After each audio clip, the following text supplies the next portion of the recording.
Se me está oyendo la olla, que en el fondo lo que yo quería hablar es que lo que hay que hacer es el cambio de comportamiento, ¿no?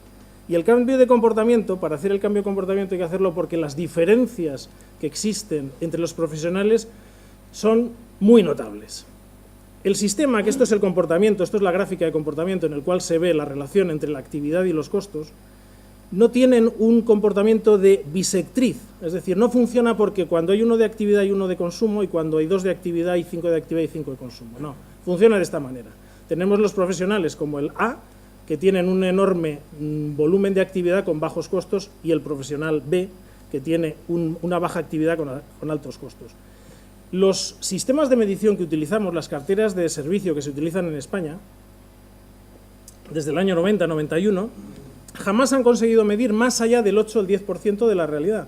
Por tanto, si uno tiene que manejar una nave sanitaria y sabe que del timón solamente tiene el control del 5 o del 8%, ¿cómo decimos que va la nave? Esto se produce porque hay claves de competencia clínica y de competencia organizacional, que es donde está la madre del cordero. Esta es la medición sobre prácticamente 1000 profesionales, cada uno de esos puntitos es un profesional, y tienen aproximadamente compilados unos 120.000 registros cada uno de esos puntitos, ¿no? Esto se hace mensualmente y da una información anual en un cuadro de mandos que es el diagrama X.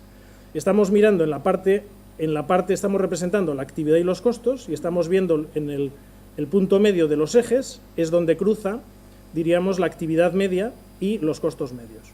Los profesionales que están en esta parte de arriba son los que tienen una actividad más alta que la media, ponderado por habitante, y los que tienen más costo están a la derecha. Esta es una distribución normal, pero nos muestra 4 subpoblaciones profesionales que no tienen nada que ver, y por eso no funciona el sistema. Son 4 mundos totalmente distintos. Tenemos un cuarto de profesionales que son los que hacen más por menos, otro que hacen más por más, menos por menos y menos por más. Estos individuos no se parecen en nada, las políticas que se aplican con cada uno de ellos no tienen nada que ver. Las diferencias que existen de coste-efectividad van casi de 0 a 800, hay 800% de diferencia, y la media de este cuadrante con el resto es del 350%. ¿Cómo puede distinguir un sistema en sus profesionales, y lo que estamos hablando de que tenemos que generar una modificación de comportamientos y una motivación, cómo podemos diferenciarlos cuando estamos solamente midiendo por los costes? Aquí estamos comparando dos personas que son perfectamente iguales por los costes. Es lo mismo el excelente que el individuo inaccesible, el que cierra la puerta a sus pacientes. Los dos son considerados lo mismo. Hay una pequeña diferencia, uno hace un 80% más. Y en este caso House, que es el que está ahí arriba, pues es perfectamente comparable con el más bandolero de los profesionales que tenemos, ¿no? Porque por costos los dos son muy altos los costos, ¿no? El sistema incluso hemos conseguido medir, graficar tridimensionalmente. Esta es la misma gráfica, la tumbamos la gráfica y la ponemos en 3D, y estamos representando el esfuerzo que desarrollan cada uno de los grupos. Estamos viendo que el grupo A, que sería la parte de las montañitas del fondo, a la izquierda, el grupo A generan un esfuerzo más alto en general, el grupo A y B generan un esfuerzo bastante más alto, como 6 o 7 veces que los demás. Dicho de otra manera gráfica, son los que están en el río contracorriente. Diríamos, los que están en el grupo C son los que se han metido un rebufo, y los que están en el grupo D van cuesta abajo más o menos y sin frenos, ¿no? Hay que decirle de alguna manera a los houses, hay que decirles, pero hombre, alma de cántaro, trabaja como los otros que consiguen el doble de efectividad que tú. Pero para poder hacerlo esto, para poder plantear, como bien comentaba Joan, se necesita un estilo de orientación, una orientación distinta, porque todo está sesgado, no hay sistema de información que no genere además sesgo, no existe. Entonces es muy importante definir a priorísticamente cuál es tu estilo de orientación. Hay 3 opciones: hacer lo mejor, hacerlo bien o hacerlo mejor. Nosotros hemos decidido usar la última. La última es hacerlo mejor. ¿Por qué? Porque nos fiamos más de la intuición que de los sistemas de información, de las guías clínicas o de los protocolos. Entonces, nuestros mejores profesionales normalmente lo que utilizan es la intuición, es decir, se saltan los procedimientos para hacer las cosas bien. Entonces, lo único que tenemos que hacer es imitarles. ¿Cómo lo has hecho? No sé, pero como este. Entonces, utilizamos el hacerlo mejor. Vamos a poner un ejemplo de qué pasaría si lo hacemos bien. Aquí tenemos un ejemplo en el que hemos medido 100.000 hipertensos año, según el control de 100.000 hipertensos año, dependiendo del número de tomas de tensión a lo largo del año. La cosa va desde 0, que es un 8% de pacientes a los que no les tomamos, hasta 66 controles año. La media está, o la mediana está aproximadamente en un 6. Pero entonces podríamos tener estas dos opciones. La opción verde, que diría cuantos más controles le hacemos a la población, a los pacientes hipertensos, más baja la tensión, diríamos va la cosa bien. O la cosa roja, que diríamos cuanto más veces le tomamos la tensión, sube la tensión, va la cosa mal. O nosotros les tomamos la tensión a los que están más malitos, y esta es la explicación. Pero esta es la realidad, no tiene nada que ver.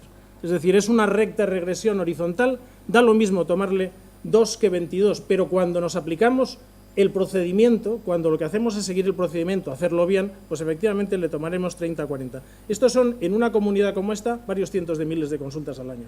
Y en un país como este son no sé cuántos millones de consultas inútiles y no productivas. ¿Qué pasaría si el objetivo fuera hacer lo mejor? Y aquí están nuestras maravillosas guías clínicas. Esto es un estudio sobre 278.000 pacientes año, 278.000 hipertensos sobre 1.251 cupos certificados. Tenemos un sistema de certificación de la información con más de 120 criterios. Entonces, esta información, esta es la realidad. Nuestros pacientes se comportan de esta manera. Esta es la curva de tensiones sistólicas y la curva de tensiones diastólicas. Y esta es la realidad internacional. España está el tercero en la mejor situación de mortalidad cardiovascular. Estamos en una buena situación. Y esa situación está con esto, con esta. Pero, sin embargo, nosotros podemos hacer aquí un planteamiento de decir, ¿qué es lo bueno o qué es lo mejor? Pues tener una tensión de 140-90. Pues si esto es así, nosotros de repente encontramos que tenemos un 60% de fracaso y un 40% de éxito.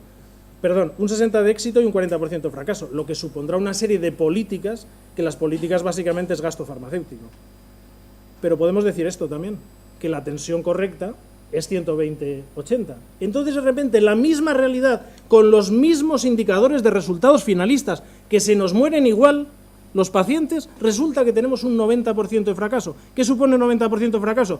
Primero, la decepción de todos, médicos y enfermeras. Nos cortamos los venes, somos unos mantas. ¿Qué es lo que tenemos que hacer? Meterles muchos más, 14 medicamentos a cada uno, lógicamente, porque hay que lograr el éxito. Pero es que, curiosamente, es de la misma realidad que tener el 90%, está mal el numerito de abajo amarillo, es 160-90, es lo mismo, es la misma realidad si consideramos que tenemos el 160-90. 160-90 tenemos el 90%. Entonces, ¿qué es lo que hacen el comportamiento de los profesionales excelentes? Normalmente son heterodoxos. ¿Qué es lo que tenemos que hacer? Seguirles a ellos. ¿Y cómo salimos de esta? Salimos con el Business Intelligence, ¿no? Que es lo que estamos. Y ya hemos aprendido que cómo se traduce el Business Intelligence. Que no es como el Black Power, ¿no? Que Black Power no significa negro poder, sino que significa poder negro, ¿no?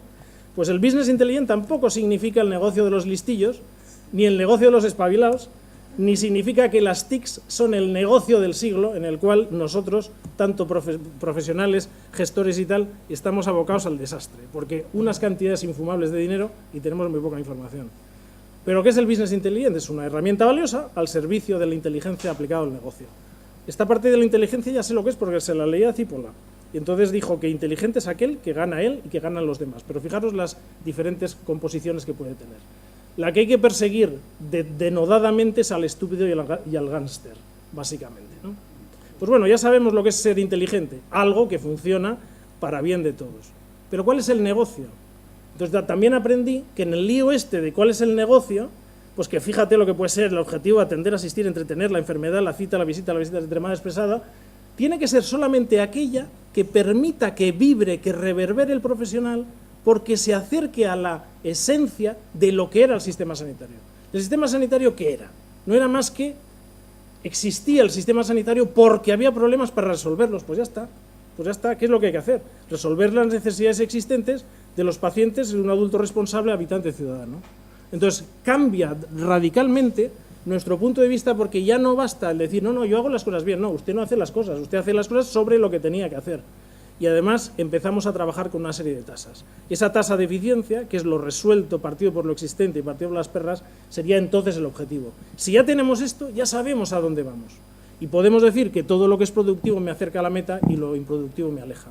Por tanto, solo nos queda centrarnos en la herramienta valiosa, que sea información y que no sean datos.